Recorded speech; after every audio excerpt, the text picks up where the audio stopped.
Part 2. The woman's name was Fiona, and she led Blair not into a parlour, but into a kitchen at the back of the house.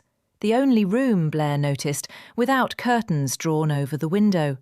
As if whoever ran this place had decided the neighbours could see a kitchen without asking questions, but nothing else. "I'm not one of Dr. Reed's patients," Fiona said, before Blair could ask. "I do the cooking, the cleaning, I answer the door and I keep quiet. And in exchange, he doesn't send me back to where I came from. That's the arrangement here. Everybody's got one." "And Margaret Sinclair's arrangement?" Fiona's hands, folding a tea towel that didn't need folding, went still. She didn't have one. She came here the same way they all come here. Brought, not walked. Her husband's car, sometime after midnight on the 14th. I heard them on the stairs. She wasn't quiet about it, not at first. "Brought here for what?" "For rest," Fiona said, and the word came out of her like something she'd been made to say so many times it no longer meant anything at all. That's what Dr. Reed calls it in the book. Rest for nervous complaints. Rest for wives who've grown difficult. There's 11 names in that book, going back 6 years, Sergeant, and I've never once seen a husband come to take one of them home again. Blair felt something cold settle low in her stomach. The particular chill of a case turning from a single missing woman into something with a shape far larger than one dinner party, one townhouse, one respectable doctor. "Show me the book," she said. Fiona hesitated, glancing again toward the hallway, toward whatever lay behind that door at the end of it. "The book's easy," she said quietly.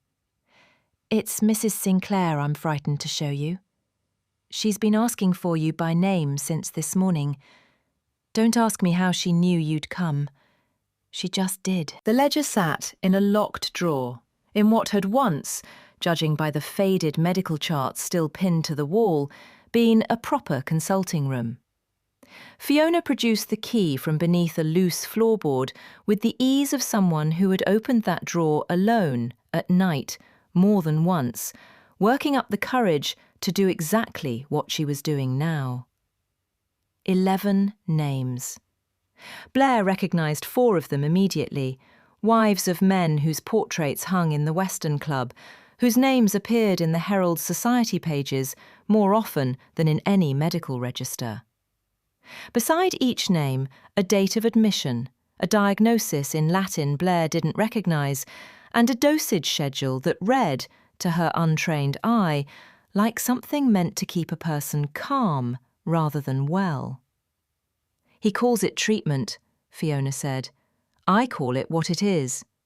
A husband decides his wife's grown inconvenient, knows too much, wants a divorce, threatens to embarrass him in front of the wrong people, and Dr. Reed gives her a diagnosis nobody can argue with, and a dose that keeps her too tired to argue back.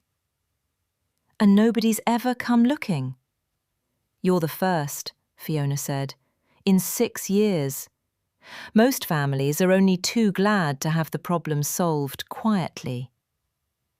Blair thought of the desk sergeant, of his certainty that Margaret Sinclair would simply turn up, embarrassed at her sisters, and understood, with a sick clarity, exactly how a case like this stayed buried for so long. Not through any one great conspiracy, but through 100 small, ordinary people deciding it was easier not to ask. She closed the ledger and slid it into her coat. "Take me to her now," Blair said, "whatever state she's in."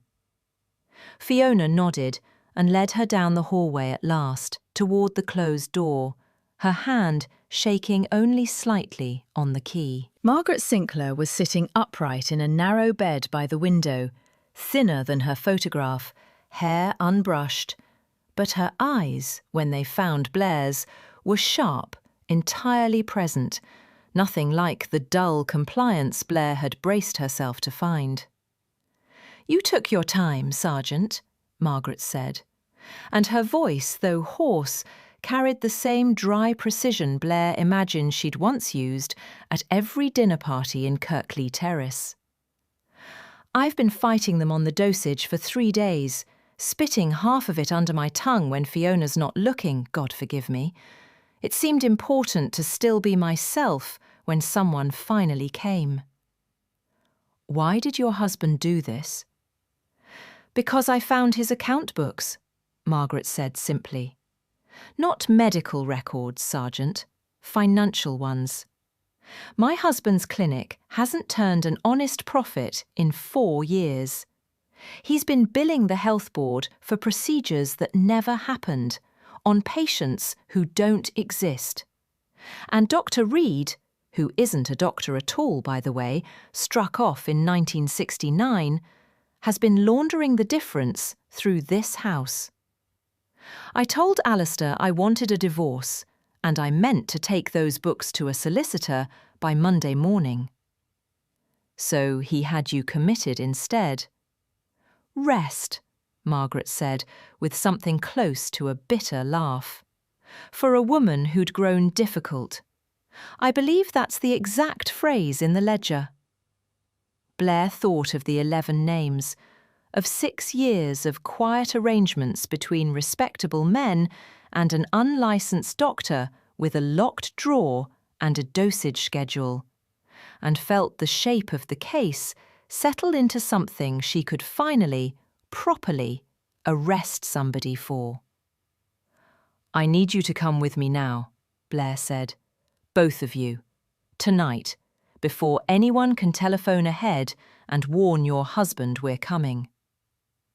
It was, as it turned out, already too late for that, because somewhere below them, faint but unmistakable, Blair heard the front door of the house open, and a voice she recognised far too well call out Fiona's name into the hallway. Dr. Alistair Sinclair stood at the bottom of the stairs in his good wool coat, snow melting on the shoulders of it, looking up at the three of them with an expression that had finally, entirely, stopped pretending to be worried about anything at all.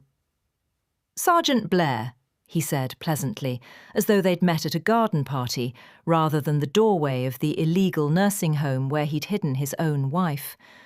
"I wondered how long it would take you to find your way here. Ella really shouldn't gossip so much. I'll have to speak to her about that." "You're under arrest, Doctor," Blair said, though even as she said it, she was doing the arithmetic of the room.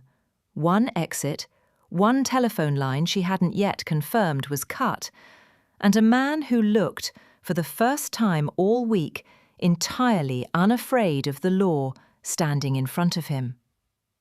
"Am I?" he said, not a question. "On what charge, exactly? Committing my own wife for medical rest on the advice of a licensed colleague? You'll find Dr. Reed's paperwork is remarkably tidy, Sergeant. It always has been. 11 names, and not one family who'll thank you for dragging this into the Herald." "Fraud," Blair said. "Unlawful confinement. False medical certification. Shall I go on?" Something flickered across his face then.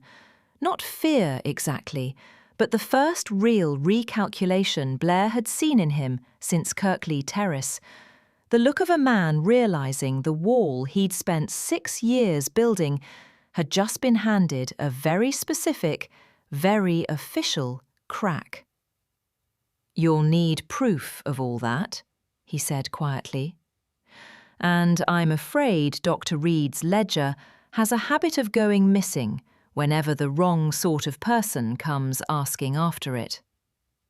He smiled and reached with perfect unhurried calm into the pocket of his coat, and Blair, with the ledger already sitting heavy and undeniable against her own ribs, realised exactly 1 beat too late that she had absolutely no idea what he intended to pull out of it.